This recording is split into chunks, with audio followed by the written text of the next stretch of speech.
सबसे ज़्यादा corona cases वाले देशों में टॉप 5 कंट्रीज में इंडिया के शामिल होने के साथ साथ इंडिया में रीओपनिंग और अनलॉकिंग जारी है।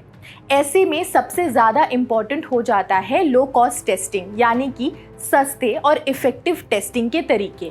क्या आपको पता है कि पूरी दुनिया में सबसे ज़्यादा एक्यूरेट टेस्ट्स जो यूज़ किए जा रहे हैं उसका नाम है RT-PCR। इसका रिजल्ट आने में 24 घंटों तक का समय लग जाता है। रिसर्चर्स जहां कोविड-19 वैक्सीनेशन के तरीके खोजने में लगे हैं, वहीं RT-PCR टेस्टिंग के लिए स्टैंडर्ड बना हुआ है। मगर अब रिसर्चर्स और भी नए और तेज टेस्टिंग किट्स को सामने लाने में कोशिश कर रहे हैं, जो RT-PCR जैसे टेस्टिंग किट से ज़्यादा इफेक्टिव है। हमारे देश में शुरुआती कोरोना केसेस सामने आने में देर हुई। जैसे जैसे टेस्ट्स बढ़ते गए वैसे वैसे सामने आया कि टेस्ट्स में ढील और देरी की वजह से ही कोरोना वायरस के केसेस सामने आने में देर हुई। सिर्फ हमारे देश में ही नहीं बल्कि अमेरिका जैसे देश में भी टेस्टिंग में ढील की वजह से केसेस तेजी से फैले और हालात बिगड़ते चले गए। आज इस वीडियो में बात होगी कि क्यों इंडिया में टेस्टिंग में इतना टाइम लगता है और कोरोना वायरस के कितने टाइप के टेस्ट्स अवेलेबल है।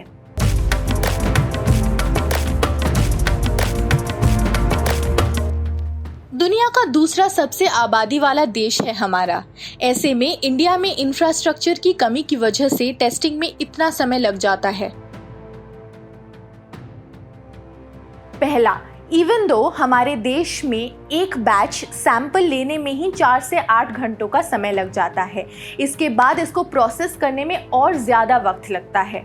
दूसरी बात ये है कि एडिक्वेट लैब फैसिलिटीज़ और टेक्नीशियंस की कमी है।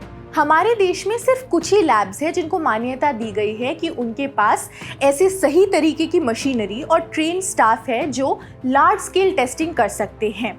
मगर ये तो मैं आपको बता ही चुकी हूँ कि जल्द से जल्द टेस्ट सैंपल्स कलेक्ट करना इनफ नहीं, उनको इन लैब्स तक भिजवाने में काफ़ी समय बीत जाता है। तीसरी बात ये कि समय पर सारे सैंपल्स के टेस्टिंग कंप्लीट न होने की वजह से एक बहुत बड़ा बैकलॉग या सैंपल्स का ढेर जमा हो जाता है। इसके साथ कॉस्ट इफेक्टिव करने के लिए बड़े बड़े बैचेस में सैंपल्स को टेस्ट करने की ज़रूरत भी साथ ही साथ बढ़ती रहती है।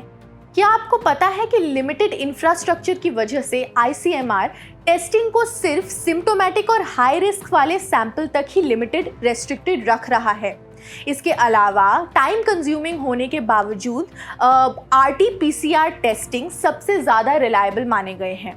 रैपिड एंटीबॉडी टेस्ट को रिलायबल ना माने जाने की वजह से विथड्रॉ कर लिया गया था और अब बहुत से ऑल्टरनेटिव टेस्ट सामने आने लगे हैं।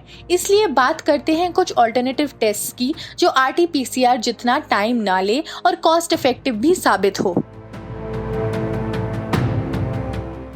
चाइना में कोरोना वायरस के अब काफ़ी कम केसेस रह गए हैं। वहाँ ये तरीका अप्रूव हुआ और स्क्रीनिंग के लिए बहुत ज़्यादा इस्तेमाल भी किया गया। इस स्कैनिंग से लंग ओपेसिटी सामने आई जो कोविड-19 की वजह से मरीजों में पाई गई थी।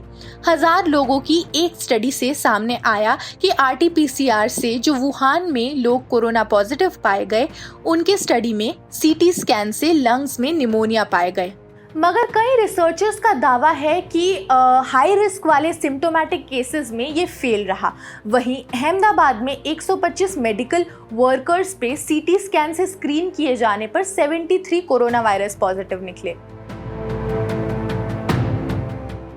एक और टेस्ट है लैम्प, जो PCR टेस्ट की तरह ही काम करता है, मगर ये तरीका PCR से ज़्यादा कॉस्ट इफेक्टिव है क्योंकि ये सिर्फ हीटिंग के जरिए टारगेट के जेनेटिक मटेरियल को टेस्ट करता है और PCR के मुकाबले आसान मशीनरी का इस्तेमाल भी करता है। ये 60 मिनट में रिजल्ट्स प्रोड्यूस करता है, लेकिन इसका एक्यूरेसी रेट 89.9% होने की वजह से इसको अभी वाइडली यूज नहीं किया जा रहा है।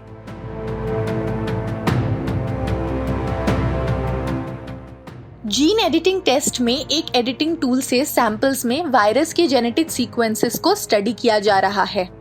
इसका इस्तेमाल जीका वायरस के टेस्टिंग के लिए भी पहले किया गया था। अगर ऐसा किट बनकर तैयार हो जाए तो ये आम प्रेगनेंसी किट्स जैसे ही इस्तेमाल कर सकते हैं और ये 450 रुपए में लोगों तक अवेलेबल भी करवाया जा सकता है। एक स्मॉल स्केल स्टडी के बेसिस पर इसका एक्यूरेसी रेट भी काफ़ी हाई बताया गया है, मगर अभी इसको एक्सपेरिमेंटल माना जा रहा है और इसी वजह से इसको वाइडली यूज नहीं किया जा रहा है। जॉन हॉपकिंस यूनिवर्सिटी में एक स्टडी में सामने आया कि जो अर्ली स्टेजेस ऑफ सिम्टम्स में अपने टेस्ट करवाते हैं उनके स्वॉब में वायरस इन्फेक्टेड सेल्स ना होने की या कम होने की वजह से पहले रिजल्ट्स नेगेटिव आए। उसके बाद पॉजिटिव रिजल्ट्स के साथ वो लोग कोरोना पॉजिटिव पाए गए।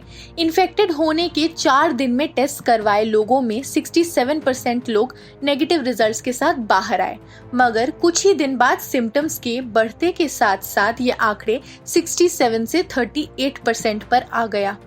मतलब शुरुआती दिनों में नेगेटिव रिजल्ट्स तो आए, लेकिन कुछ दिन बाद ही उन्हीं लोगों में से आधे लोगों में सिम्टम्स नजर आने लगे। इंडिया के पॉपुलेशन के रेशियो में इसका टेस्टिंग रेट पर 1000 लोगों में काफ़ी कम है। ये दुनिया के सभी वर्स्ट हिट कंट्रीज के कंपैरिजन में काफ़ी लो स्टैंडर्ड है। टोटल 11 स्टेट्स में पर 1000 लोग सिर्फ 4.3% टेस्ट कर रहे हैं, जो नेशनल एवरेज से काफ़ी कम है। कोरोना वायरस से वर्स्ट हिट स्टेट्स में से दिल्ली के सबसे ज़्यादा हाईएस्ट टेस्टिंग रेट्स हैं, जो है 16.3 पर 1000 लोग, और उत्तर प्रदेश के सबसे कम हैं, जो है 2 टेस्ट पर 1000 लोग। जब केसेस बढ़ते जा रहे हैं तो ज़रूरी है कि ज़्यादा से ज़्यादा टेस्ट्स हों, मगर ये प्रोसेस काफ़ी टाइम कंज्यूमिंग है और इसी वजह से इसको कॉस्ट इफेक्टिव बनाना इम्पॉर्टेंट है, और ये रिसर्चर्स के मुताबिक पॉसिबल है लार्ज स्केल टेस्टिंग से ही। इसलिए ज़रूरत है कि सभी राज्यों में ज़्यादा से ज़्यादा टेस्ट हो और सभी को टाइम पर इलाज मिल सके। बाकी आप तो खुद समझदार हैं ही, घर पे रहिए, ज़्यादा ज़रूरी ना हो तो बाहर मत निकलिए, दूसरों को भी सावधान रहने को कहिए। शुक्रिया। ABP न्यूज़ आपको रखे आगे।